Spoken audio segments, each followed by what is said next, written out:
about everybody now who looks at international politics and who's beginning to question the media, corporate media lies, and the propaganda that's put out by governments and the corporate media institutions which are linked with governments, are beginning to question 9/11. The cry is going up around the world that 9/11 was an inside job.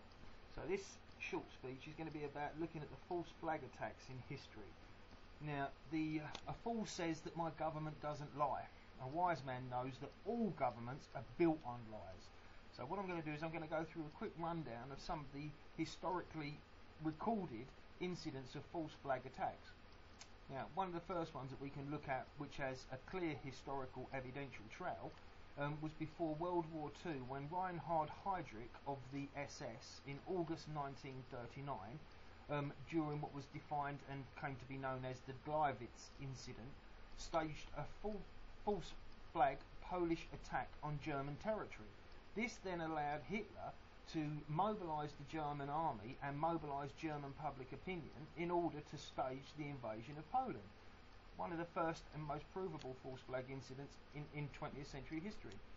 We can move on, have a look at the Mukden incident, which occurred in 1931, where Japanese troops blew up a section of railway within Japanese territory and used that as a pretext to invade Manchuria.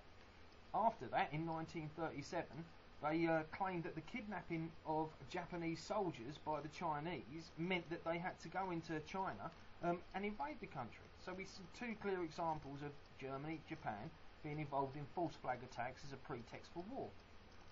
Let's look at the British government. The British government did exactly the same thing in 1953 with Operation Ajax, which was a plan to remove the democratically elected leader of Iran, Mohammad Mossadegh, by using a campaign of terrorism, media smears and propaganda to destabilise Iranian politics and Iranian society to enable Britain to get at the Iranian oil.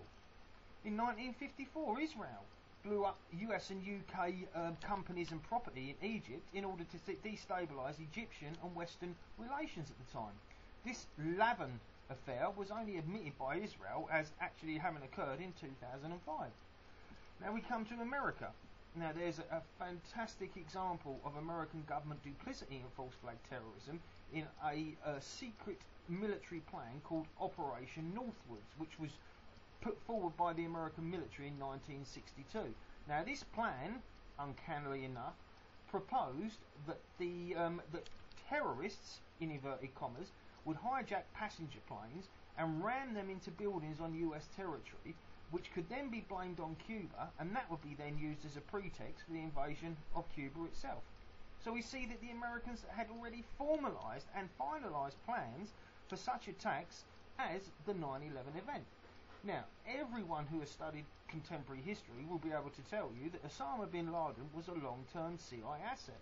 The Taliban itself was set up, funded, armed and organised by the CIA during the Soviet-Afghan war in order to be used as a tool of asymmetric warfare to enable the US to indirectly undermine the Soviet Union itself. And during this phase, Osama bin Laden was directly working with the CIA. So then let's look at the 9/11 event itself. The hijackers on 9/11 were not Iraqis. They weren't Afghanistani people. Basically, virtually every single one of the hijackers on 9/11 was Saudi Arabian citizens, an ally of the United States. So if the pretext for war in relation to Iraq and Afghanistan was to undermine and attack Al-Qaeda linked terrorism, then the country that we should have invaded was Saudi Arabia, the country which had been sponsoring Mujahideen in Afghanistan all the way through the Soviet occupation, the government which had been assisting terrorism within Pakistan by assisting the Taliban. So it was the Saudi Arabian government which were the primary financial and military backers of the Taliban and Osama bin Laden alongside the CIA. So why did we invade Iraq and Afghanistan? You know, what we have to look at is that the main sponsors of terrorism in history has been the CIA and America itself. So if we really were going to have a war against terrorism, then we really should have invaded America, and thrown out all the CIA operatives who were in Langley in America and who have been throughout the 20th century organising campaigns of terrorism across the world. But we never did that. So basically the situation is that everybody now is beginning to question the 9/11 incident and also the historical and political responses after it. You know, many people now are beginning to say this whole 9/11 affair stinks more than a UAF member's armpit. Okay, many people around the world, not just the extremists or the truthers or other people, are beginning to turn around and say that we need to take a fresh look at the 9/11 narrative because what we're being told doesn't make sense. What do I believe? I believe personally that the Islamists who flew the planes on 9/11 believed that they were working for Al-Qaeda, but they never knew that Al-Qaeda itself was run by the CIA via Osama bin Laden, which is a historical fact. If Osama bin Laden was a CIA asset, then Al-Qaeda itself has been acting in a way to assist CIA aims.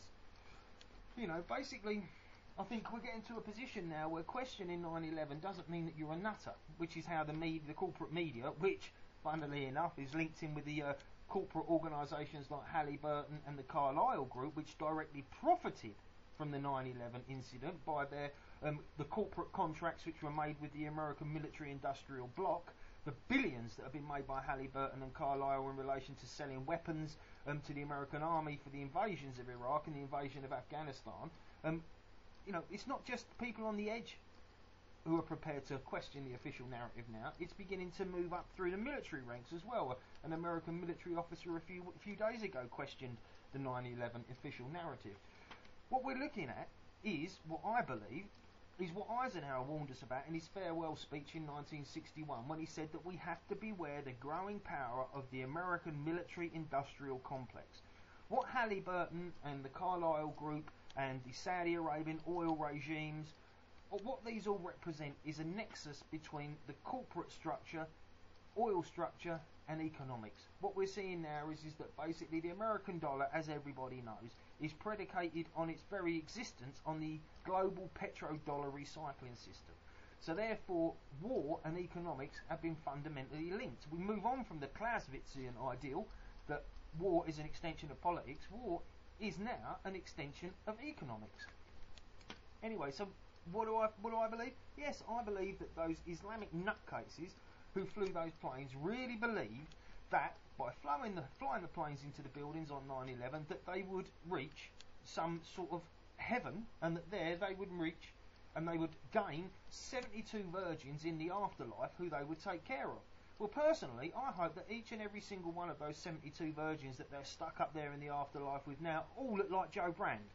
Because I believe that anybody who has to spend eternity having sex with Joe Brand has been finally and fundamentally punished to the full extent of what they should have been punished by. So, 9/11 was an inside job. Don't believe what the media tell you. Don't believe what the government tell you.